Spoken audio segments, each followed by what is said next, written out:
Përshëndetje, mirë se erdhët në program. Sot në Maqedoni u zhvillua një nga vizitat që quhet historike. Ndodhi vizita e Papa Françeskut, i pari pap që viziton Maqedoninë e Veriut. Vizita përveç rëndësisë fetare ka edhe rëndësi shtetërore, sepse Vatikani është gjithashtu edhe shtet. Kjo vizitë ndërkohë Maqedoninë po e vë në hartën globale të lajmeve dhe e gjitha vetëm 2 ditë pas përfundimit të zgjedhjeve presidenciale. Do të sjellim sot një vrojtim të kësaj vizite, rëndësisë së saj, por edhe rëndësinë për shqiptarët.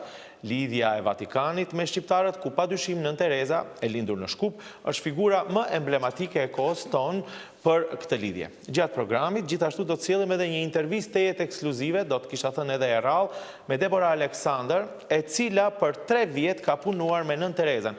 Ka qenë shofere e saj. Deborah Alxander është nga Shtetet e Bashkuara të Amerikës, por ne intervistuam këtu në Shkup, në Shkupin e Nënë Terezës. Ndërkohë në studio do të kemi të ftuar Diana Toskën, gazetare, kolege, por edhe filantrope, që njeh këtë lidhje të Vatikanit me shqiptarët dhe është një prej organizatoreve të një koncerti madhështor me artistë shqiptarë që u zhvillua në Vatikan për nder të Nënë Terezës. Nga ana tjetër, do të kemi dhe një lidhje me kolegen Fatlume Dervishi, që do të bëjë një përmbledhje të gjithë kësaj vizite historike të Papa Françeskut. Fillimisht me Diana Toskën këtu në studio, pyetja që do shta e bëjnë të gjithë. Sa e rëndësishme është kjo vizitë?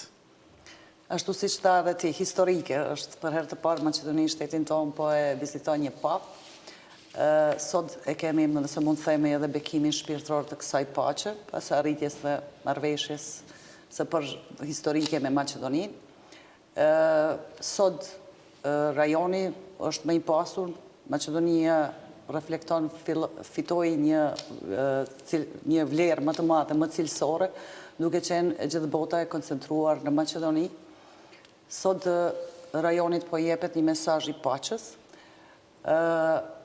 Papa Françesku njihet si një ndër papët më modest dhe viziton shtetet më të vogla, prej kur është zgjedhur, ju e dini që ka vizituar spari Shqipërinë, pastaj Bosnën dhe tash erdhi radha ja Bullgarisë dhe Maqedonisë.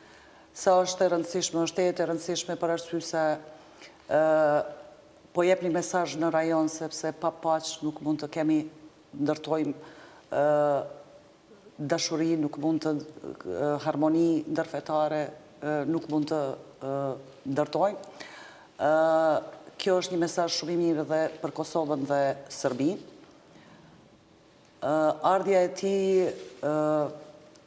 do të thotë shumë për Maqedoninë, për arsye se edhe ai, siç e tha në paralajmërimin e parë, po vjen në një shtet i cili ka duket një konfiguracion si mozaik duket, aq natyrshëm, sepse Maqedonia është vetë shtet i bekuar,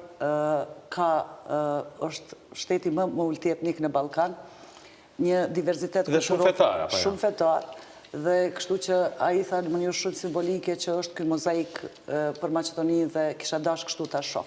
Çka na porosit pap? Na porosit që kush jemi na? Ne jemi ata të cilët vërtet varet nga qytetarët tanë se sa do të jemi sa do të jemi të vetëdijshëm dhe sa do të shfrytëzojmë këtë apel të papës që të reflektojmë pas kësaj vizite. Do t'i kthehemi sigurisht mesazheve të papës dhe rëndësisë edhe një herë, se kjo sigurisht jemi në fillim të programit, por do të propozoj të bëjmë një lidhje tashmë direkte, megjithatë jo shumë larg nga kjo studio, me studion e lajmeve të televizionit Alsat, me deskun ton, sepse aty është Fatlume Dervishi, kolegja jon që ka ndjekur gjatë gjithë ditës vizitës së papës. Dhe për të bërë edhe një përmbledhje të gjithë kësaj vizite. Sigurisht që mbase e keni ndjekur gjatë gjithë ditës, ka pas transmetime direkte dhe në edicionet e lajmeve, megjithatë në kuadër të këtij programi. Fatlume, çfarë do të veçoje nga vizita? Nazim, nga vizita do të veçoja mënyrën e veçantë se si sot ka funksionuar ose regjimi i lëvizjes i funksionimit të gjithë qytetit të Shkupit. Duke filluar që nga orët e para të ditës, në ora 8, kur aeroplani I cili ishte me delegacionin e papës ateroi në aeroportin e Shkupit dhe aty ku prit edhe nga garda e vendit, aty ku ishin pjesëmarrës edhe presidenti Gjorge Ivanov dhe kryeministri Zoran Zaev, aty filloi gjithçka rreth kësaj vizite të rëndësishme historike në vend.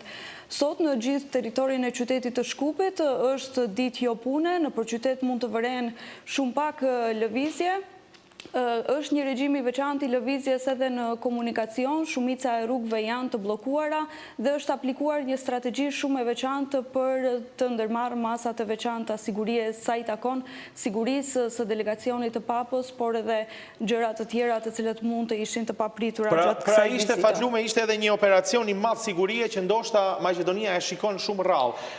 Vizitat të tilla, e vën në vëmendje globale Maqedoninë, që do të thotë që duhet marrë masa teje të repta siguria. Patjetër, institucionet kanë filluar përgatitjen muaj më parë, mirë po gjatë këtyre javëve të fundit është intensifikuar përgatitja e të gjithë hapave të lëvizjes, duke përfshirë këtu edhe mënyrën se si do të raportonin gazetarët dhe lëvizja atyre në për vendngjarje ka qenë shumë e kufizuar.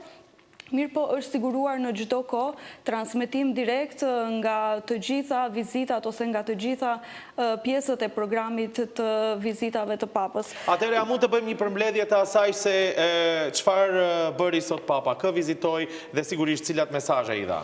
E para në programin e tij ishte vila presidenciale, vila Vodno, aty ku vazhdoi takimin e tij me presidentin Gjorge Ivanov, aty ku takoi edhe familjarët e tij dhe familjarët e kryeministrit Zoran Zaev, aty papa dha edhe mesazhet e para të vizitës, ai e cilësoi vendin si një urë lidhse mes lindjes dhe perëndimit dhe si një vend ku gërshetoheshin të gjithë karakteristikat e rajonit.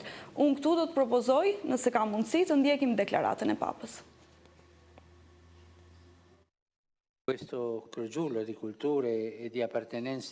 Kjo pasuri kulturore është pasqyruar në më të rëndësishmen tuaj dhe në trashëgimin më të vlefshme përbërjen multietnike dhe multireligjioze të popullit tuaj, fruti historisë së pasur dhe marrëdhënieve komplekse të krijuara gjatë shekullit të kaluar. Ky mozaik mundëson të arrihet një bashkëjetesë e qetë dhe e gjatë, ku identitetet e ndryshme zhvillohen pa mohuar dhe diskriminuar të tjerët. Ju përkuleni në këmbët e të sëmurëve dhe të varfërve, të burgosurve dhe refugjatëve, të uriturve dhe të eturve, atyre të lënë anash dhe të marginalizuarve, pa marrë parasysh a janë kristian, musliman, qifut, hindu, budist, ateist. Besoj se veprat tuaja nuk janë edhe një simbol I shkuar kot, përkundrazi ju na kujtoni se edhe pse dashuria jonë njerëzore ndaj Zotit dhe ndaj njerëzve është e ndryshueshme, dashuria dhe vlera e Zotit ndaj shërbyesve të tij është e përhershme. Menjëherë pas përfundimit të programit që ishte I parapar për në vilën Vodno, Papa Françeskut dhe delegacioni I tij vazhduan pjesën tjetër të programit, gjithsesi vizituan shtëpinë përkujtimore të Nënë Terezës, aty ku ishte edhe një nga pikat më të rëndësishme të kësaj vizite. Ai vendosi lule dhe u përkul përpara përmendores së Nënë Terezës. Aty takoi përfaqësuesit dhe klerët fetar edhe të feve të tjera në vend, takoi edhe priftërinj dhe përfaqësues të tjerë, ndërkohë që në dalje takoi grupet e marginalizuara, personat me aftësi të veçanta dhe të varfrit. Përpara atyre dha mesazhe solidariteti dhe mirësie. Ndërkohë që pjesa tjetër e vizitës vazhdoi në sheshin Maqedonia, aty ku ishte edhe mesha kryesore, ku mbajt edhe mesha kryesore dhe ku kishte një numër më të madh të qytetarëve të cilët morën pjesë.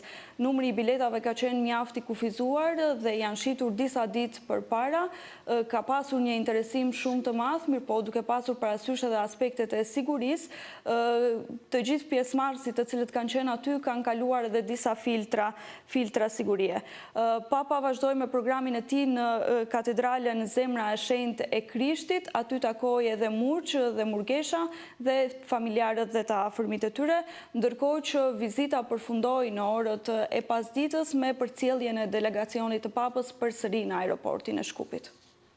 Fatlume, faleminderit për gjithë këtë përmbledhje të vizitës së Papës. Sigurisht detajet të tjera do të mund të ndiqni edhe në edicionet e lajmeve. Propozoj këtu të bëjmë një shkëputje publicitare dhe do të rikthehemi në studio me Diana Toskën me detajet të tjera të një analize të kësaj vizite.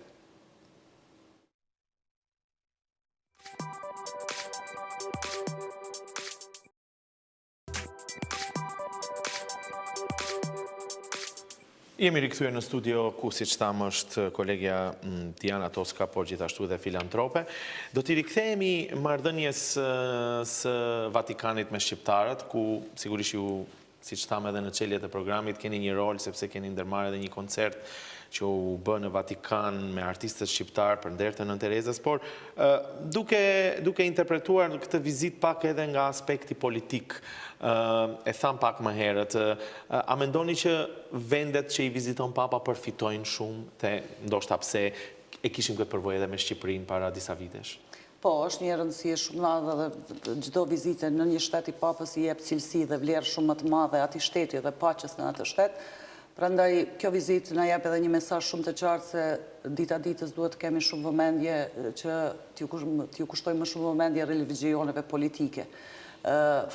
Religionet të gjitha duhet të kenë harmoni dhe bashkëpunim mes vete. Kjo është edhe mesazhi, mendoj që kryesor tani momentalisht që është shumë aktual duke i ditur religionet politike dhe rolin e tyre. Unë mendoj se Papa sot na hapi një tabu temë, të cilët rajoni duhet ta merr shumë seriozisht dhe të fillon të merret. Dhe cila është? Që patjetër duhet një bashkëpunim, një tolerancë ndërfetare, një altruizëm mes njëri tjetrit, mesazhe të dashurisë dhe paqes. Pikërisht këtu doja të ndalesh, Diana.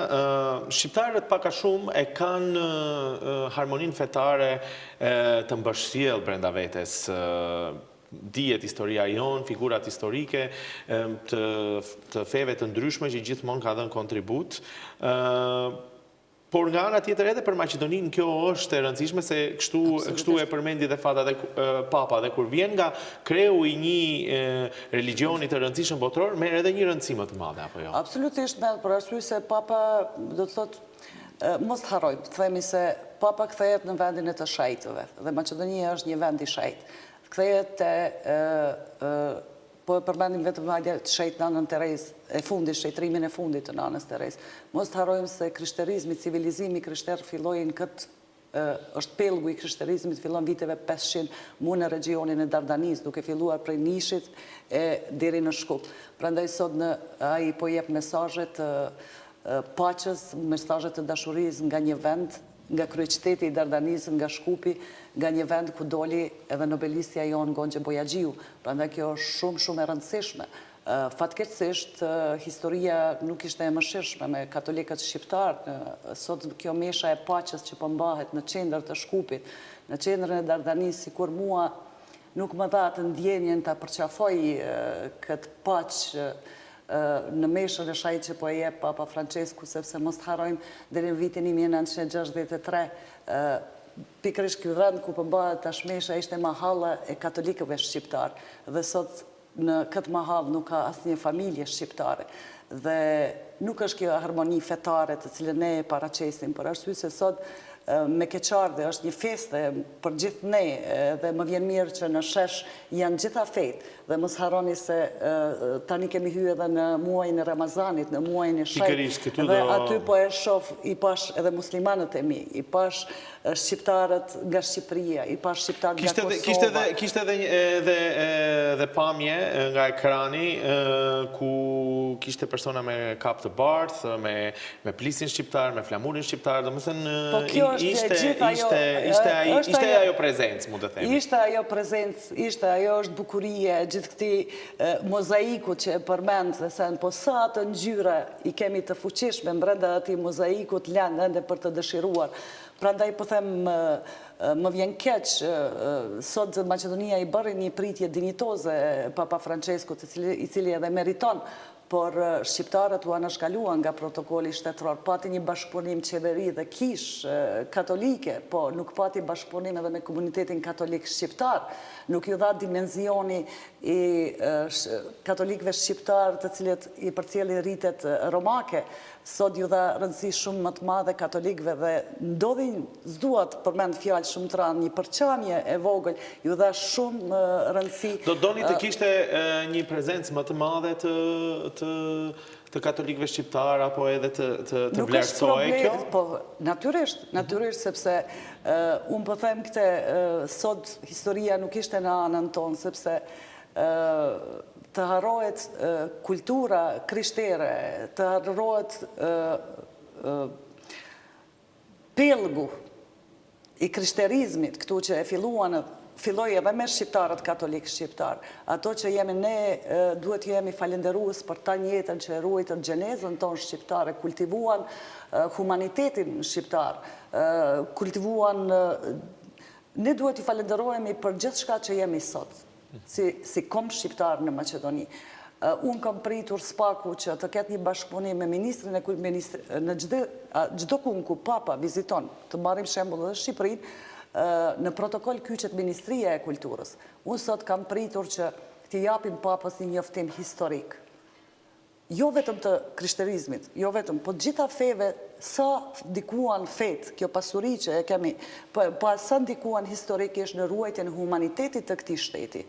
Ky dimenzion mungoi sot. Prandaj nuk e di, po ne duhet të reflektojmë si shqiptar, ndoshta me gjitha këto mesazhe të cilat na i dha populli, Papa, ne duhet si kom të reflektojmë dhe komunitetin katolik shqiptar duhet ju falenderojmë dhe të bëjmë pak më shumë për ta, së paku mos harrojmë që 20 vjet katolikët shqiptar nuk mund të ndëgjojnë meshën në gjuhën e tyre shqipe, dhe sepse kisha nuk është ajo e cila shkon dhe njeriu vetëm lutet. Kisha katolike historikisht ka luajtur rolin edhe të komunikimit dhe mbledhjes shqiptarëve katolik në atë kishë për të biseduar për kombin, për të biseduar për kulturën shqiptare dhe gjithë. Prandaj, po them, disi nuk po e ndi veten sot në paqë me vetë veten, duke se në subkushencën time me gjithate historia. Ndoshta të flasim edhe për këtë dimension, pa diskutim që pesha e vizitës së Papës në Maqedoni merr një dimenzion më emblematik, do të thoja, për shkak të Nënë Terezës. Absolutisht. Për shkak të gjenezës së saj, e cila vjen nga ky qytet. Jo, ne duhet të falenderojmë Vatikanit, për arsye se ju, siç e dini, ende nuk ka marrëdhënie diplomatike shtetërore të vendosura mes Vatikanit dhe Kosovës, por megjithatë, Vatikani ka këtë dëshmuar dhe gjithmonë një kujdes të posaçëm ndaj Kosovës.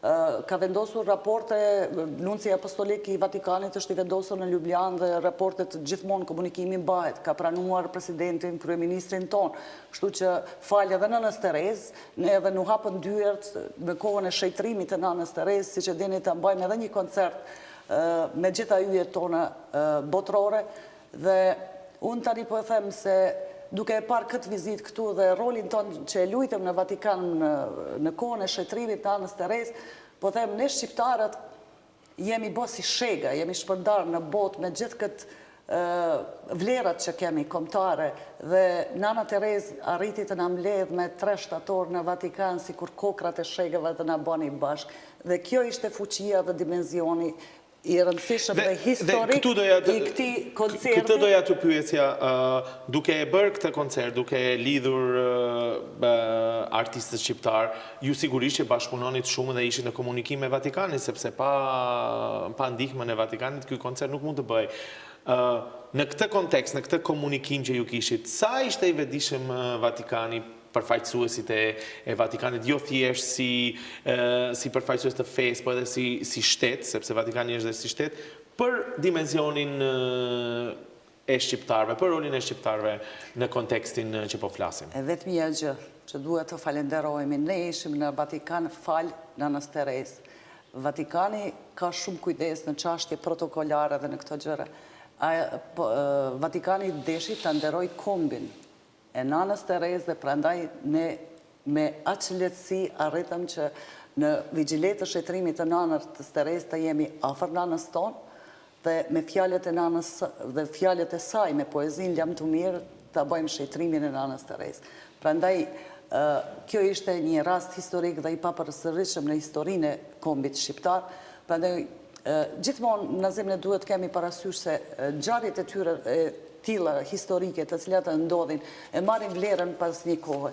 Edhe vizita e Papa Françeskut sot këtu do të ketë një dimension dhe ne do ta shohim pak më vonë çfarë reflektimi do të ketë në region, çfarë mesazhe nga analizat të cilat do t'i marrim nga Amerika dhe shtatet tjetër, pak më vonë do ta shohim se cila ishte vërtet mesazhi kryesor i vizitës së Papa Françeskut në Shkup. E përmendet Shtetet e Bashkuara të Amerikës, e përmendin Nënë Terezën dhe në mënyrë shumë të rastësishme, siç ndodh ndonjëherë dhe siç të sjell jeta, kam takuar para 21 vjetësh Debora Alexander, një zonjë e cila është nga Shtetet e Bashkuara të Amerikës, por e cila pas 21 vjetësh erdhi në Maqedoni për arsye të obligimeve të saj, por që u përputh me vizitën e Papas. Mirë po, Deborah Alxander për 3 vjet ka punuar me Nënë Terezën, ka qenë ose ka tentuar të jetë murgesh në atë kohë, por pas 3 vjetësh e ka lënë urdhrin e Nënë Terezës. Megjithatë ka qenë dhe shofere e saj, një gjë shumë specifike dhe e rrallë, dhe unë bëra një intervistë me zonjën Deborah Alxander për të kujtuar se çfarë personi ishte Nënë Tereza, dhe me që po e përmendim, propozoj ta shohim intervistën në vijim dhe pastaj do të rikthehemi në studio për të komentuar momentet e fundit edhe të asaj përshtypjen që kishte Deborah Alexander për Nënë Terezën, por edhe për dimensionin ton për të cilin e flasim. Rikthehemi pas intervistës.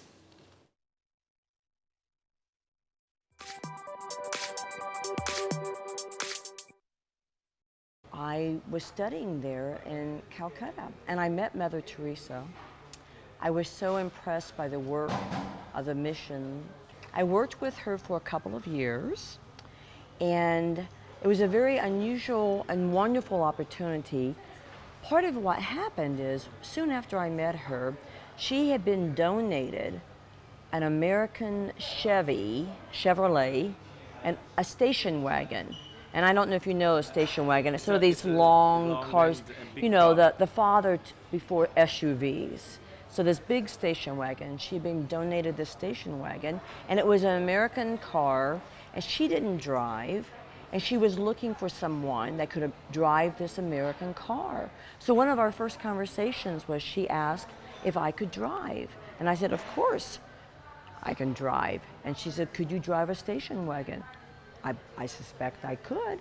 And so I found myself driving around Calcutta, which is a city of 20 million people, in this American station wagon with Mother sitting in the back. So basically, we can imagine you were driving it and she was in the back. So in the back. She was trusting you a lot. She was trusting me, and I think she couldn't drive, and I think she was afraid of my driving because she always sat in the back.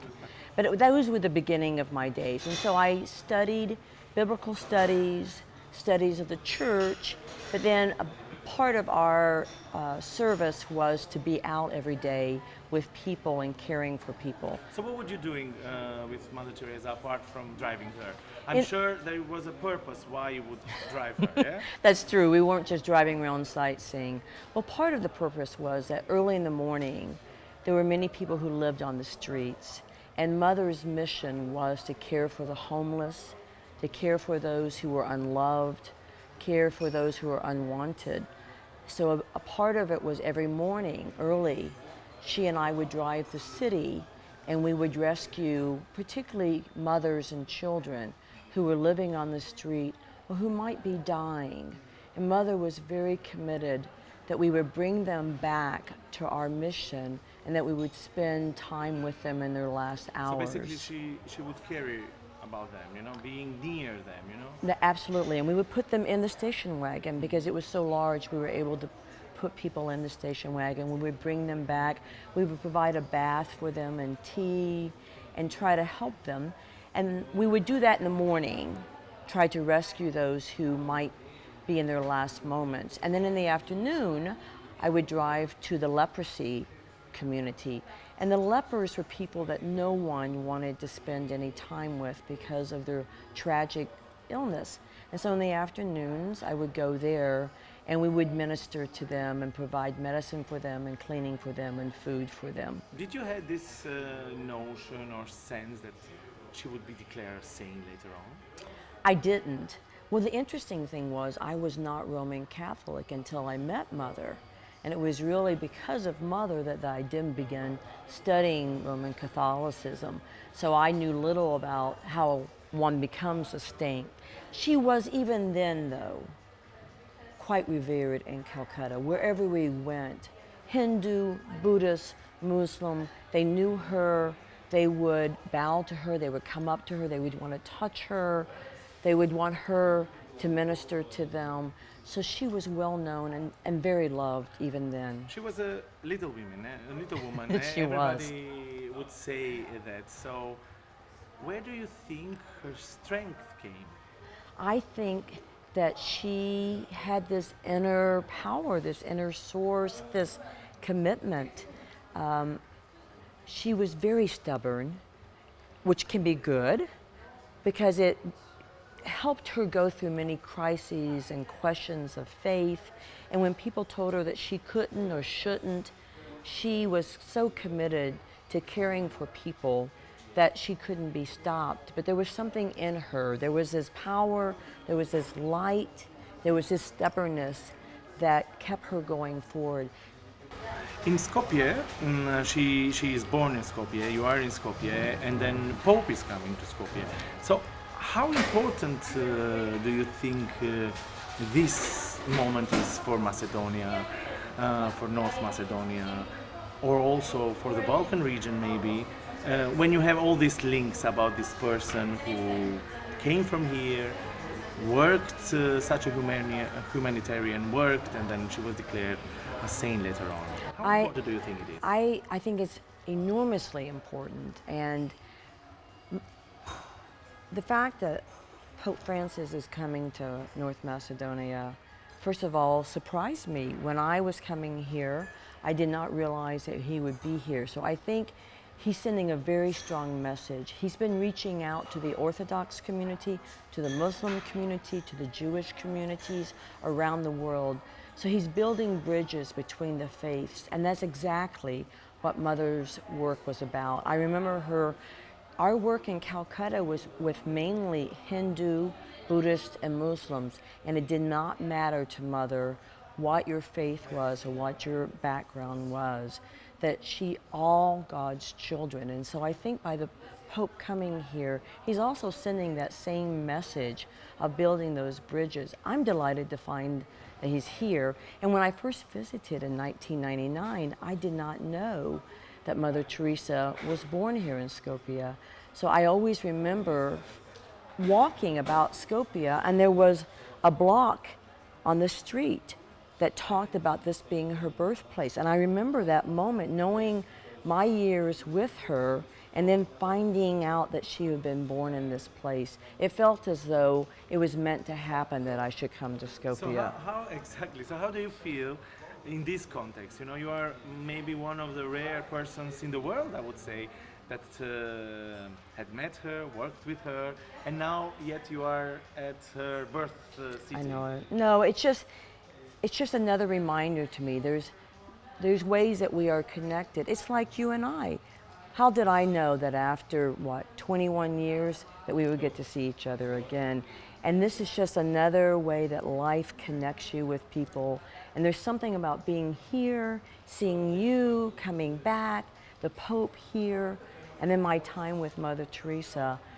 All of that together it's just a valuable experience, and it just means there's some sort of wonderful way that we in the world are connected. I'm not sure how that is.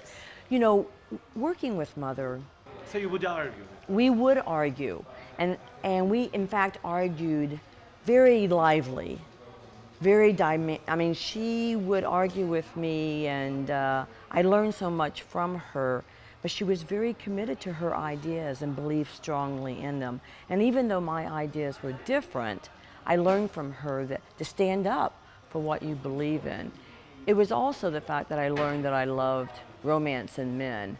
So I decided not to become a Roman Catholic sister. Yes, but of course you had a different opportunity in life. In the end, dear Debbie, I would ask you, what would you remember mostly about Mother Teresa, and how maybe this moment when you reflect on your work with her, how would you remember now knowing that you have visited her birthplace? Yes. That time in my life really determined my years after.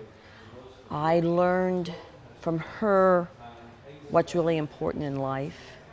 And although I have not lived in poverty, I learned about service and about caring for people that others don't care for. And that sense of service and love and building bridges to other kinds of people, both wealthy and poor, sick and healthy, Muslim, Hindu, Buddhist, that has served me my whole life, and that's been my guiding light, and it's really been the kind of work that I've sought, and it's been because of her. And then you remember her as well for her tiny hands. I do. I remember the last day after I decided not to be a nun.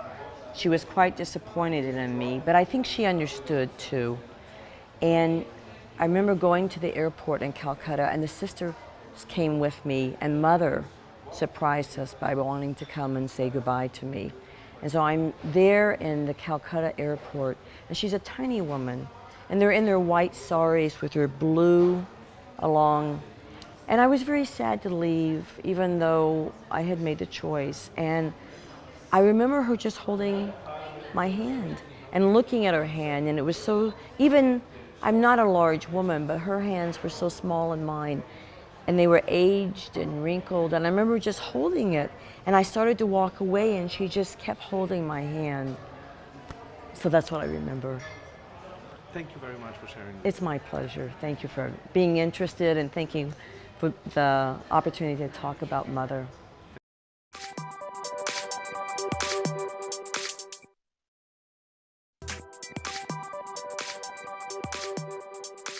Dhe pas shkëputjes publicitare dhe intervistës me Debora Alexander, i kthehemi në studio.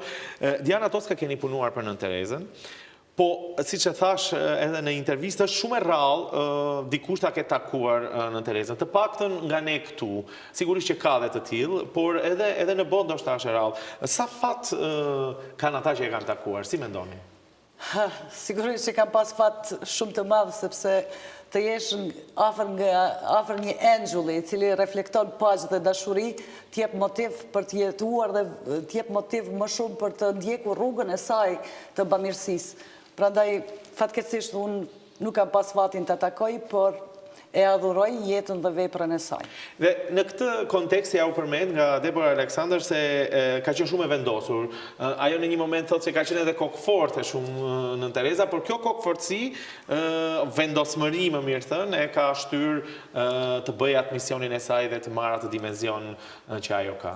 Vendosmëria e saj shihet që në moshën fëminore dhe pastaj në moshën 18 vjeçare, kur ajo vendosi në letni që t'i bashkëndigjet misionit të saj të bamirësisë, ishte shumë e vendosur dhe Nana Drane tentoi që të thot ullu mbyllu dhe mendoj edhe 24 orë para se ta marrish këtë vendim të rëndësishëm jetësor. Ajo me këmbgulje ishte kokëforte, ajo tha unë e kam da mendjen dhe unë nisem. Kokëfortësia e saj shihet prej aty, pastaj kokëfortësia e saj në punët që i bëri, po mos ishte kokëforte dhe këmbgulse në qëndrimet e saj, ajo asnjëherë nuk ishte me arrit atë mision që e bëri që për ta njoftur e gjithë bota. Kishte edukat të tillë. Kishte edukatën e tillë familjare, ishte i vendosur Baba Kol, ishte i vendosur Nana Drane, i dhanë edukatën e par familjare, prandaj ajo fuqinë e mori nga familja dhe vendosmërinë. Dhe edhe një detaj që të gjithë e përmendi dhe Debora Alexander, po me siguri dhe ju, është se në fizik ka qenë shumë e vogël. Debora Alexander thot duart i kishte shumë të vogla, ndërkohë që kishte një fuqi të madhe. Me biografin e Nënës Terezë kemi thënë, ne kemi bisedu këtë dimenzionin që ishte shumë e vogël, ta po sherrin e kishte shumë të madhe. Historikisht, nëse tani analizohet puna e saj, çka e bëri botën që ta kthem vëmendjen, e gjithë bota ta kthem vëmendjen, t'i përkulën president të ndryshëm. Një grua e vogël, e pafuqishme, mund të themi as e bukur, jo që bota vrapon mas bukurisë, ajo nuk i kishte asnjë dimension, e pati fuqinë e mbrëmshme shpirtërore, këmbëgulësinë, kokëfortësinë e saj, për të ndruar edhe rregullin në Vatikan pas 2000 vjetëve. Ajo e kishte fuqin e bëri botën në anën e saj. Këtu ishte ai dimenzioni shumë i madh. Prandaj unë them, përveç gjërave që ka bërë që e shpalli Vatikanit të shenjtë, kishte një shpirt aq të fuqishëm. Sa ishte e butë dhe ëngjëll në shpirt saj, aq e kishte edhe dimensioni shpirtëror të fuqishëm. Në fund të programit që ta vëmë edhe në kontekst gjithë kësaj bisede, vizitës së Papës Diana Toska, sa duhet të mësojmë ne këtu si shoqëri, edhe si shqiptar, por edhe në përgjithësi në gjithë Maqedoninë, që këto vlera t'i ushqejmë. E dëgjuam mesazhin e Papës u përcoll pak më herët që është pasuri kur është një mozaik, siç tha ai, kur ke kaq shumë etnicitete, kur ke kaq shumë fe, kur ke kaq shumë tolerancë. A bëjmë ne sa duhet? Nëse ne pardje i dham një dimenzion krejt tjetër shtetit ton. Do me thënë se fundi hypëm në trenin dhe u drejtuam drejt civilizimit evropian. Ju kthyem sot me këtë vizitë rrënjëve civilizuese të këtij vendi, pellgut, Dardan. Prandaj, të gjithë duhet të reflektojmë pas kësaj pozitje, sepse civilizimi kërkon edhe standarde. Dhe ne sot, tash e tutje, duhet mendojmë për bashkëpunimin mes njëri tjetrit. Duhet mendojmë më shumë për dialogun ndaj njëri tjetrit. Unë mendoj që ende gjitha komunitetet që jetojnë, kjo pasuri, ky mozaik në këtë Maqedoni, ende nuk njihet shumë mes vete. Mes vete. Ende nuk e kemi hapur ne dialogun e duhur mes vete, të bisedojmë, ta njohim njëri tjetrin më shumë se që duhet. Ne duhet i kthehemi qytetarit. Mediumet tani duhet të luajnë rolin e vet. Mjaft kemi bë politik, tani duhet i kthehemi anës shpirtërore, anës së përditshme, anës njerëzore.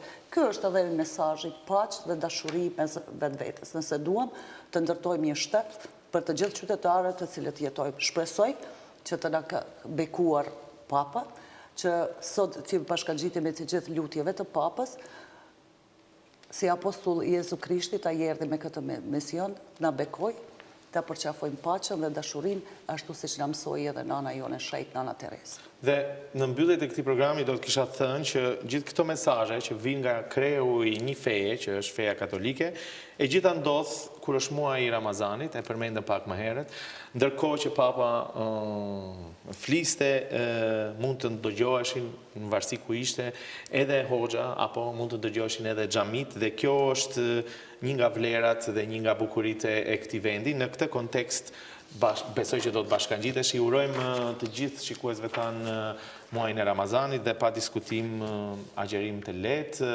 dhe me këto tone të një natyre krejt tjetër të këtij programi, po e përmbyllim këtë emision, ku sigurisht padyshim falenderoj shumë koleges Diana Toska, dhe do të rikthehemi sërish javës që vjen me tema të tjera, ndoshta jo kaq humane, por gjithsesi të realitetit tonë. Deri atëherë, mirupafshim.